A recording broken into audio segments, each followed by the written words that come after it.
भाविक वारकरी मंडळाकडून आषाढी वारी श्री क्षेत्र पंढरपूर मधील अडचणींसंदर्भात जिल्हाधिकारी कुमार आशीर्वाद यांना त्यांच्या कार्यालयात निवेदन देण्यात आले। हे निवेदन मुख्यमंत्री आणि उपमुख्यमंत्री यांनाही ईमेलद्वारे पाठवले आहे। आषाढी वारी श्री क्षेत्र पंढरपूर मध्ये असलेल्या 65 एकर भक्तिसागर येथे महाआरोग्य शिबिर आयोजित करण्यात येत आहे। या शिबिराचे स्वागत आहे, पण ते शिबिर दुसऱ्या जागेवर आयोजित करावे, कारण 65 एकर मध्ये वारकरी मंडपाला जागा कमी पडते। जर पाऊस आला तर चिखल खूप होतो आणि वारकरी भाविकांना याचा खूप त्रास होतो। त्यासाठी 65 एकर वर सिमेंट कॉन्क्रीट करावे। वारी कालावधीमध्ये टॉयलेट जास्त असावेत आणि सर्व टॉयलेट स्वच्छ असावेत। तिथे पाणी भरपूर प्रमाणात उपलब्ध असावे। 65 एकर मध्ये स्वतंत्र आपत्कालीन कक्ष असावा। सर्वांना पिण्याचे पाणी मोठ्या प्रमाणात उपलब्ध करण्यासाठी तात्पुरते आरओ प्लांट उभे करावे। परिवहन मंडळाच्या बस संख्या वाढवून प्रत्येक मार्गांवर स्थानक उभे करावे। अशा मागण्या भाविक वारकरी मंडळाकडून प्रशासन दरबारी निवेदनाद्वारे मांडण्यात आल्या। हे निवेदन देण्यासाठी सुधाकर इंगळे राष्ट्रीय अध्यक्ष, ज्योतिराम चांगभले प्रदेशाध्यक्ष, बळीराम जांभळे राष्ट्रीय सचिव, किसन कापसे प्रदेश उपाध्यक्ष,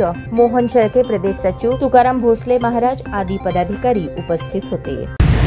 श्री क्षेत्र पंढरपूर या ठिकाणी आषाढी वारीच्या निमित्तानं लाखो वारकरी येतात। त्यांच्यासाठी पंढरपुरातील 65 एकरमध्ये वारकरी मंडप मारलेले असतात। त्या मंडपासाठी 65 एकरची जागा कमी पडतीये।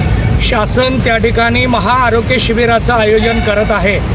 शासनाला विनंती अशी आहे की 65 एकरची जागा वारकरी मंडपाला कमी पडतीये, त्यामुळं महाआरोग्य शिबिर आयोजित करावं, त्याचं स्वागत आहे, परंतु इतर दुसऱ्या जागेवर ते शिबिर घ्यावं अशा पद्धतीचं निवेदन आम्ही जिल्हाधिकारी साहेब सोलापूर तसंच मुख्यमंत्री व उपमुख्यमंत्र्यांना ईमेलद्वारे आम्ही निवेदन दिलेलं आहे। अखिल भाविक वारकरी मंडळाच्या माध्यमातून मंडळाचे पदाधिकारी यांच्या उपस्थितीमध्ये हे निवेदन दिलेलं आहे।